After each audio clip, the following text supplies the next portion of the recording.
ദൈവ തിരുനാമത്തിന് മഹത്വമുണ്ടാവട്ടെ. Bible reading പ്രോഗ്രാമിൽ സംബന്ധിക്കുന്ന എല്ലാവർക്കും കർത്തൃനാമത്തിൽ സ്നേഹവന്ദനം. റോമാലേഖനം 12-ാം അധ്യായം. റോമാലേഖനം 1 മുതലുള്ള അധ്യായങ്ങളിൽ ഗഹനമായ വിശ്വാസകാര്യങ്ങളെക്കുറിച്ചാണ് പൗലോസ്ലീഹ പറയുന്നതെങ്കിൽ ഇനിയുള്ള ഭാഗങ്ങൾ നമ്മുടെ ജീവിതത്തിൻ്റെ പ്രായോഗികമായ ആ തലങ്ങളിൽ ശ്രദ്ധിക്കേണ്ട കാര്യങ്ങളെക്കുറിച്ചുള്ള പ്രബോധനമാണ്. ഒന്നാമത് പറയുന്ന 1 മുതൽ 8 വരെയുള്ള ഭാഗങ്ങളിൽ പൗലോസ്ലീഹ പറയുന്നത് നമ്മുടെ ശരീരം സംബന്ധിച്ച് അത് പരിശുദ്ധവും നിസ്വാർത്ഥപരവും ത്യാഗപരവും ദൈവത്തിനു വേണ്ടി പ്രവർത്തിക്കുന്നതും അങ്ങനെ ജീവനുള്ള യാഗമായി ദൈവത്തിന് സമർപ്പിക്കണമെന്നുള്ളതാണ്. എന്ന് പറഞ്ഞാൽ ദൈവത്തിന് മനുഷ്യൻ്റെ 3 തലങ്ങളും ദൈവം പ്രതീക്ഷിക്കുന്നു.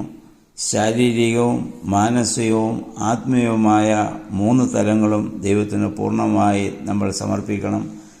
അല്ലാതെ ആത്മാവ് മാത്രമല്ല ദൈവവുമായി ബന്ധപ്പെട്ടത്, 3 ദൈവത്തിൻ്റേതാണ്. 3 വിശുദ്ധമായി ദൈവത്തിന് സമർപ്പിക്കുവാൻ നമുക്ക് സാധിക്കണമെന്നുള്ളതാണ്.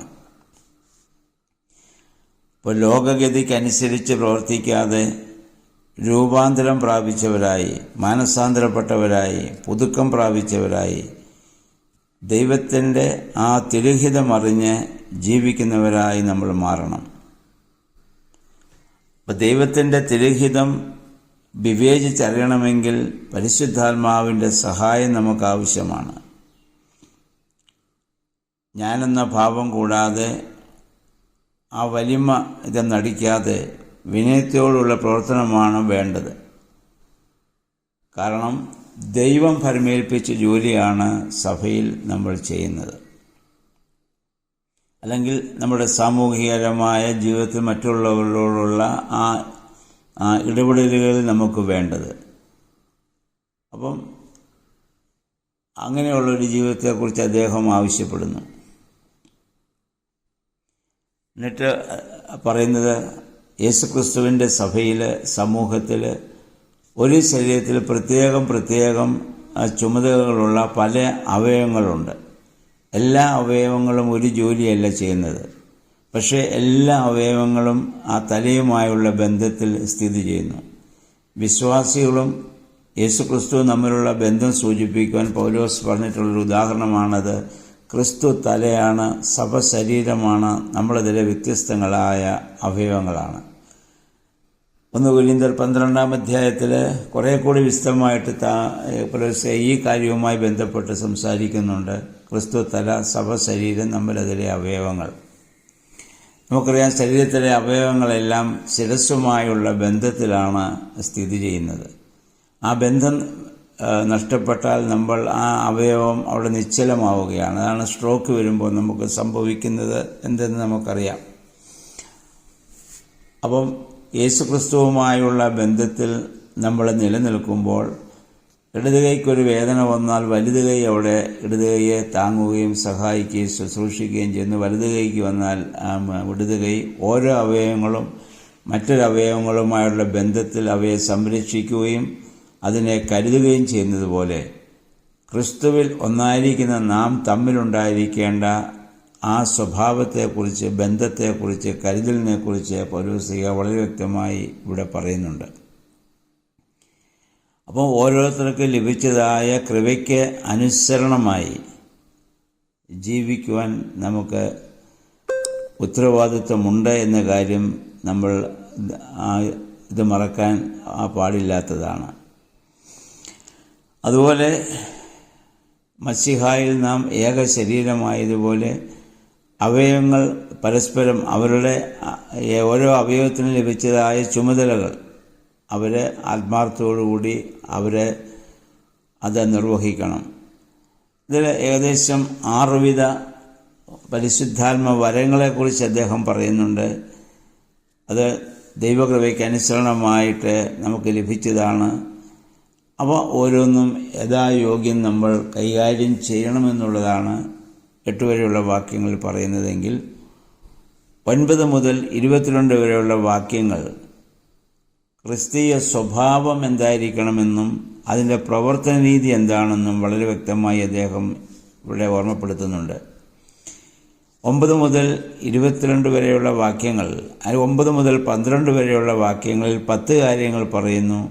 അത് ക്രിസ്തീയ സ്വഭാവത്തിൻ്റെ രീതിയിൽ 10 ഓരോ വ്യക്തിയും തൻ്റെ വ്യക്തിപരമായ ക്രൈസ്തവ ജീവിതത്തിൽ അവൻ ഉണ്ടാവേണ്ടതായ സ്വഭാവത്തെക്കുറിച്ച് പറയുന്നു. പിന്നെ പറയുന്ന 11 മറ്റുള്ളവരോടുള്ള ബന്ധത്തിൽ, സാമൂഹിക ജീവിതത്തിൽ, അല്ലെ മറ്റുള്ളവരുമായിട്ട് ഇടപെടുമ്പോൾ നമ്മൾ എന്ത് ചെയ്യണം. അങ്ങനെ 21 കാര്യങ്ങൾ 9 മുതൽ 22 വരെയുള്ള വാക്യങ്ങളിൽ നമുക്കിത് കാണാനായിട്ട് സാധിക്കുന്നുണ്ട്. അതുകൊണ്ട് ഈ വേദഭാഗം എല്ലാവരും വളരെ വിശദമായി വായിക്കുക.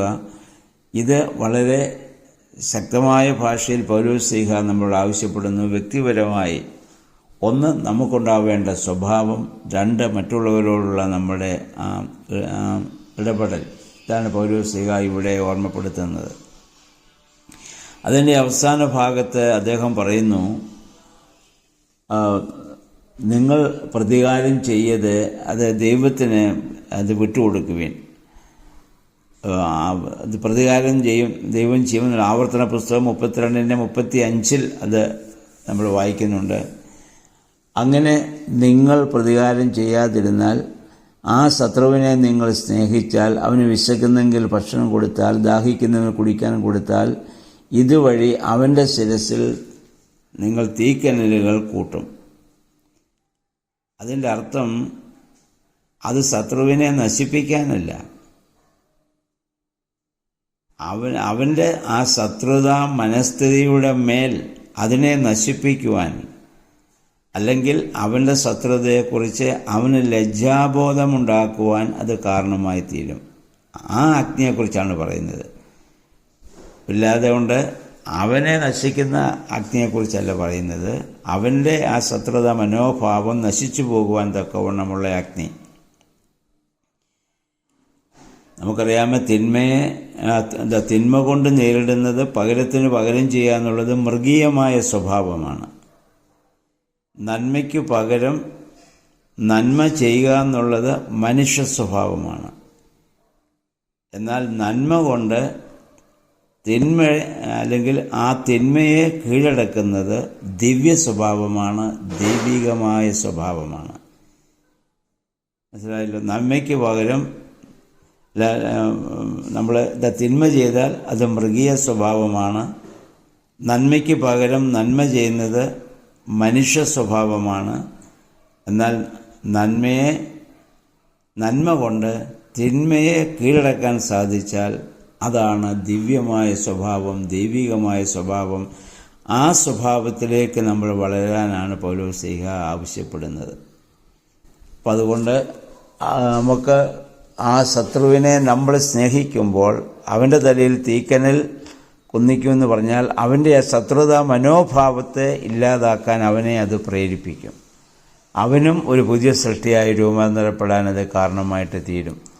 അപ്രകാരമുള്ള നമ്മുടെ വ്യക്തിപരമായ ജീവിതത്തിൽ നമ്മൾ ഇനി എങ്ങനെ ജീവിക്കണം എന്നുള്ളതാണ് ഇനിയുള്ള അധ്യായങ്ങളിൽ നമ്മൾ കൂടുതൽ കാണുന്നത്. 1 മുതൽ 11 വരെയുള്ള അധ്യായങ്ങൾ വിശ്വാസപരമായ കാര്യങ്ങളെക്കുറിച്ച് അതിശക്തമായ ദൈവശാസ്ത്രപരമായ ഒരുപാട് ചിന്തകളായിരുന്നു നമുക്ക് കാണാൻ പറ്റിയത്. ഇനിയുള്ള 3-4 അധ്യായങ്ങളിൽ അതിൽ നിന്ന് വ്യത്യസ്തമായി നമ്മൾ എങ്ങനെ ജീവിക്കണം, എങ്ങനെ സ്നേഹിക്കണം, അല്ല മറ്റുള്ളവരോടുള്ള നമ്മുടെ മനോഭാവം എന്തായിരിക്കണം എന്നുള്ളതാണ് പൗലോസ്ലീഹ പറയുവാൻ ആഗ്രഹിക്കുന്നത്. അപ്പോൾ ഈ പറഞ്ഞ ആദ്യം പൗലോസ്ലീഹ 9 മുതൽ പറയുന്ന ആ 10 കാര്യങ്ങൾ നമ്മുടെ ജീവിതത്തിലുണ്ടോ? 9-12 വരെയുള്ള വാക്യങ്ങളിൽ 10 കാര്യങ്ങൾ നമ്മുടെ ജീവിതത്തിൽ, വ്യക്തിപരമായ ജീവിതത്തിൽ നമ്മൾ പുലർത്തേണ്ട കാര്യങ്ങളാണെങ്കിൽ, പിന്നീടുള്ളത് മറ്റുള്ളവരോടുള്ള അവരോടുള്ള ബന്ധത്തിൽ, അവരോടുള്ള സഹകരണത്തിൽ നമ്മൾ എങ്ങനെ ജീവിക്കണമെന്നുള്ളത്, നമ്മുടെ മനോഭാവം എന്തായിരിക്കണം എന്നുള്ളതാണ്. അപ്രകാരം ജീവിക്കുവാനും പ്രവർത്തിക്കുവാനും നമുക്ക് ശ്രമിക്കാം. ദൈവത്തിൻ്റെ പരിശുദ്ധാത്മാവ് നമ്മൾ പ്രവർത്തിക്കുമ്പോൾ മാത്രമേ നമുക്ക് ഇപ്രകാരമുള്ള ജീവിതം നയിക്കാൻ സാധിക്കത്തുള്ളൂ. അതുകൊണ്ട് പരിശുദ്ധാത്മാവെ ഞങ്ങൾ പ്രവർത്തിക്കണമേ, ശക്തിപ്പെടണമേ നമുക്ക് പ്രാർത്ഥിക്കാം. നോമ്പിൻ്റെ ദിവസം അതിന് നമ്മെ സഹായിക്കട്ടെ. കൂടുതൽ ദൈവാത്മാവുള്ളവരായി പ്രവർത്തിക്കുവാൻ ദൈവം നമ്മെ സഹായിക്കട്ടെ എന്ന് പ്രത്യേകമായി പ്രാർത്ഥിക്കുന്നു. നല്ലൊരു ശുഭദിനം ആശംസിക്കുന്നു. ദൈവനാമം മാത്രം മഹത്വപ്പെടുവാൻ ഇടയായിത്തീരട്ടെ.